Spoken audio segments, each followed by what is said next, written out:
Salut, ici Sandrine et je vous présente King Domino. C'est un jeu qui s'adresse à tout le monde, autant aux grands joueurs qui ont le goût de quelque chose d'un peu plus léger qu'aux enfants, parce que ça commence à partir de 8 ans, qu'aux familles, qu'aux mamies qui sont habituées de jouer au domino standard ou au train mexicain, puis on a le goût de leur faire découvrir autre chose. Donc, qu'est-ce que King Domino? Eh bien, c'est simple. On est un roi, une reine. On veut créer le meilleur royaume possible, le meilleur territoire possible. Et on va venir, à partir de notre château, mettre des tuiles sur la table pour faire un parfait territoire avec des couronnes. Donc, c'est quoi le but du jeu? Eh bien, c'est d'avoir le plus de couronnes, donc le plus de royauté à la fin de la partie, tout simplement. Comment on joue? Eh bien, tout dépendamment du nombre de joueurs, on va avoir un nombre de tuiles différent. Ici, je vous ai fait le placement pour une partie à 4 joueurs. Donc, chaque joueur aura sa couleur correspondante, donc son petit roi ou sa petite reine. Et on va venir placer toutes les tuiles du jeu sur le jeu. Si on joue à 3 ou à 2 joueurs, il va avoir moins de pions, bien évidemment, et moins de tuiles aussi. Donc, quand on commence la partie, on va faire ça de manière aléatoire. On va venir déterminer qui commencera en premier. Donc, on prend les 4 rois ou reines, on les brasse dans nos mains et on vient piger au hasard, tout simplement. On va venir poser 2 colonnes de 4 tuiles sur le jeu. Si on était 3, il y aurait 3 tuiles sur le jeu. Si on était 2, on va également jouer à 4, mais chaque joueur aura 2 pions dans ses mains de sa propre couleur.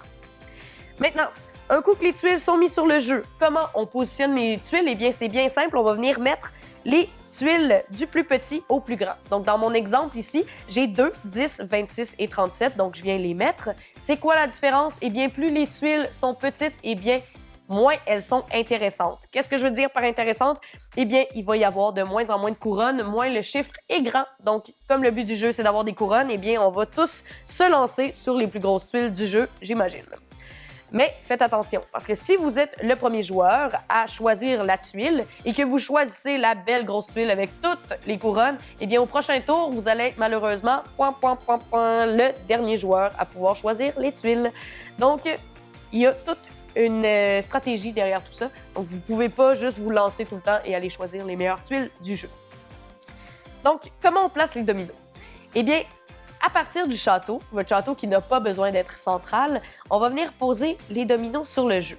Le château agit comme un joker dans le fond. Donc, on peut venir mettre n'importe quelle tuile de n'importe quel type collée de manière adjacente au château. Jamais en diagonale, tout se fait toujours de manière latérale dans ce jeu-là.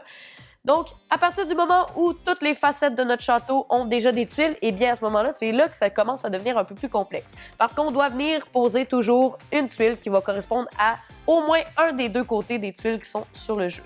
Donc, si j'ai de la plaine, eh bien, je dois venir la coller sur de la plaine. Si j'ai de la mer, je dois venir les coller sur de la mer. Vous ne pouvez pas vous étendre à l'infini, vous n'êtes pas un grand conquérant, vous n'êtes pas l'Empire romain, donc faites attention parce que vous avez une superficie maximale de 5 par 5 dans le jeu. Les tuiles viennent toujours en paire de 2 carrés, donc faites attention parce que si vous laissez des petits trous de un seul carré, eh bien vous ne pourrez plus jamais venir les remplir. Donc voilà, c'est une des contraintes du jeu. Maintenant, le moment fatidique, la fin de la partie. Un coup qu'on va avoir recommencé ces étapes-là, une après l'autre, jusqu'à temps qu'il ne reste plus aucune tuile à mettre sur le jeu, eh bien, la partie va se terminer. Comment on compte nos points? C'est bien simple, comme j'expliquais au début. Le nombre de couronnes sera votre nombre de points à la toute fin de la partie. Comment on compte ça? Eh bien, on va multiplier ces couronnes-là avec le nombre de carrés qui correspondent au territoire collés ensemble. C'est-à-dire que si j'ai 3 tuiles de gazon et que j'ai 4 couronnes sur ces 3 tuiles-là, eh bien, je vais faire 12 points parce que 4 couronnes fois 3 égale 12. Je vais faire la même chose avec tous les autres territoires qui sont sur mon jeu. Si j'ai des territoires uniques et une seule couronne, eh bien, 1 fois 1, ça fait 1. Donc, malheureusement, je ne fais qu'un petit et maigre 1 pour ce type de territoire-là. Un coup que j'ai tout compté, mon total sera mon score final. Donc, la personne avec le plus de couronnes gagne. Il y a aussi des règles additionnelles qui rendent ce jeu-là encore plus intéressant. La première, ce sera la dynastie. C'est-à-dire qu'on va jouer 3 parties, une après l'autre, parce que les parties sont très, très courtes. Je vous dirais que ça dure entre 10 et 15 minutes maximum lorsqu'on joue à 4. Donc, On joue 3 parties, une après l'autre. La personne avec le plus de points à la fin de ces parties-là va gagner. Donc, c'est un peu comme si on voulait voir si notre progéniture est capable de faire un aussi beau royaume que notre premier roi. Donc, voilà, c'est la manière dynastique de jouer. La deuxième manière de jouer, eh bien, ce serait la manière Empire du milieu. Donc, comme j'expliquais précédemment, le château n'est pas obligé d'être tout au milieu de votre royaume, mais l'Empire du milieu, oui. Donc, c'est une assez grosse contrainte parce qu'après ça, on doit vraiment venir faire attention comment on pose nos tuiles de chaque côté de notre territoire pour toujours garder un territoire de 5 par 5. La troisième manière, c'est l'harmonie. Donc, il faut absolument que tous les carrés de votre territoire soient pleins. Donc, vous ne pouvez pas laisser de petits carrés traîner vides. Ce que ça fait, eh bien, vous avez un bonus de 5 points à la fin de la partie si vous avez réussi à avoir votre superbe territoire rempli d'un bord à bord de votre 5 par 5. Et finalement, la dernière manière de jouer, c'est le grand duel. Le grand duel, c'est quoi? C'est quand on joue à 2 joueurs, on enlève beaucoup de tuiles du jeu. Eh bien, le grand duel, c'est qu'on vient poser toutes les tuiles quand même sur notre jeu. Donc, ça fait un territoire de 7 par 7 au lieu de 5 par 5. Donc, la personne qui réussit à faire le plus de points avec toutes ces tuiles-là gagne la partie, tout simplement.